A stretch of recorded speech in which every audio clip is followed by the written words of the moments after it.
Thưa quý vị, ngồi cạnh cẩm tú lúc này là ông Vincent Mourou, là một trong hai nhà sáng lập của Maison Marou. Hello, thank you for being here. I learned that you first came to Vietnam to pursue other careers. So, what triggered you passion in cacao and chocolate making in Vietnam? Can you share with us your first encounter with cacao here? A friend told me there was cacao growing in Vietnam. I was already here. I wanted to reinvent myself and do something new. And since I've been born a chocolate lover, I met Samuel at the same time, and we discussed about cacao, and we realized that we wanted to do a similar thing. We wanted to see if it was possible to make very good chocolate here, because no one was really doing it, so no one really knew if it was possible. So we just had to try, and so we started in his kitchen. And we did lots of tests, and basically we started getting closer and closer to the chocolate that we have today. So when did you realize that you can make your chocolate making dream come true? Well, we're still pursuing the dream. Every day is a challenge.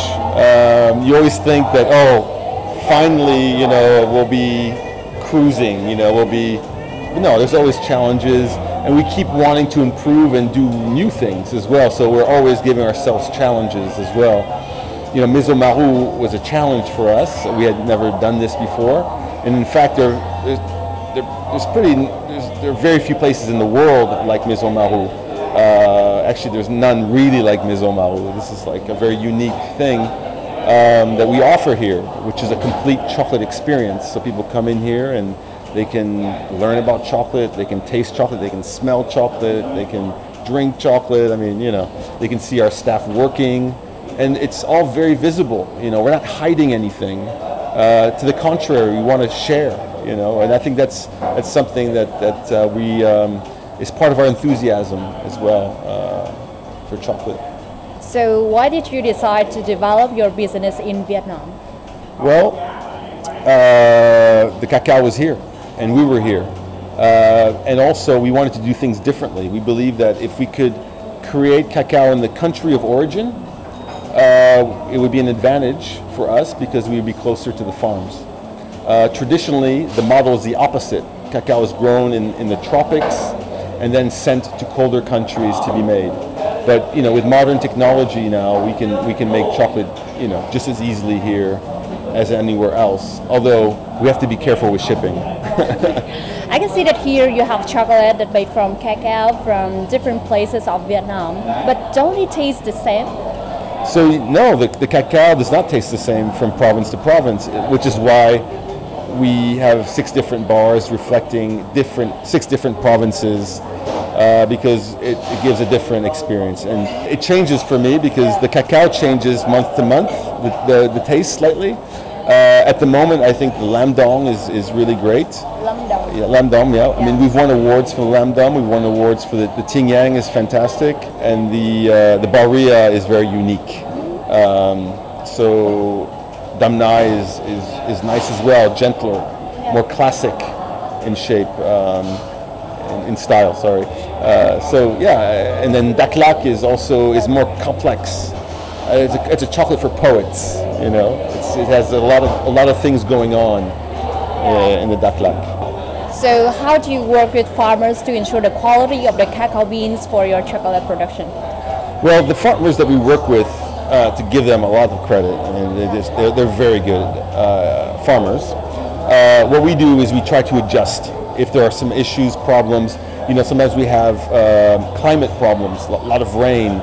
So we'll support the farmers and we'll build quickly some equipment, some shelter, so that they can protect their cacao from the rains, things like that. And then they want to improve as well. So we try to find new ways to improve the quality together.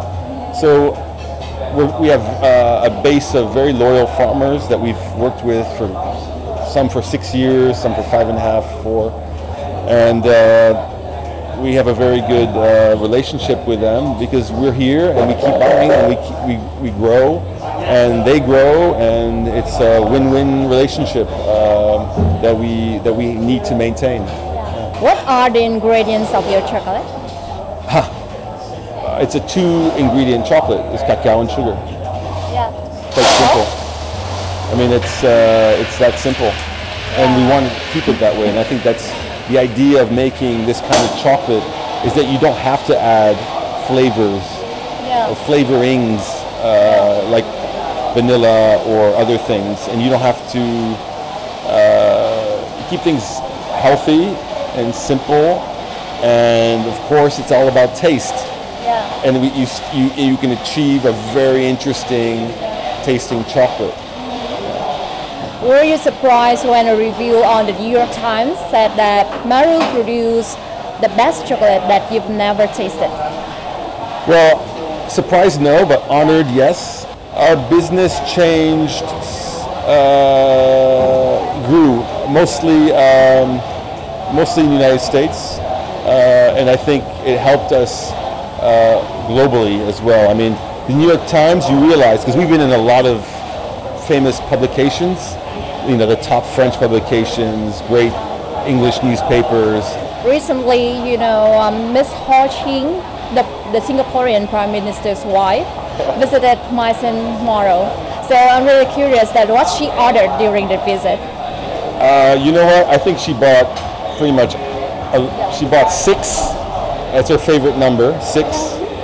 She bought 6 of everything, essentially. So, I mean, not literally everything, but she left with a lot of chocolate and a lot of different chocolates. Because she said, "Oh, I like very dark chocolate."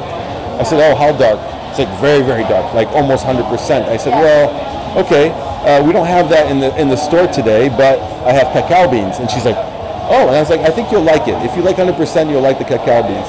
So yes, no, yeah, here in this jar, the roasted beans. So I had her taste this, and she got really excited. And then we went to the roaster, and she loved this old roaster of ours, which she called a grandmother. And she wrote a poem that she published on Facebook with a photo of us and her in front of the roaster.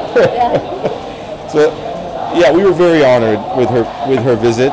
And apparently her husband, the Prime Minister, was jealous of not having been able to come. So it's good. First, the chocolate factory, and then this Maison Marou cave. So what's your next step to be? World domination. No, I'm joking. That's actually not at all our objective. Not even close. No, I think the next thing we're going to be opening up a Maison Marou in Hanoi in June, end of June. So we're working towards that, and we're also expanding our factory. So that's another challenge, another project that we're doing, and then we're also developing cacao. We're planting. We're taking part in an agroforestry project. Thank you so much. Thank you for joining us today. Thank you. Thank you very much.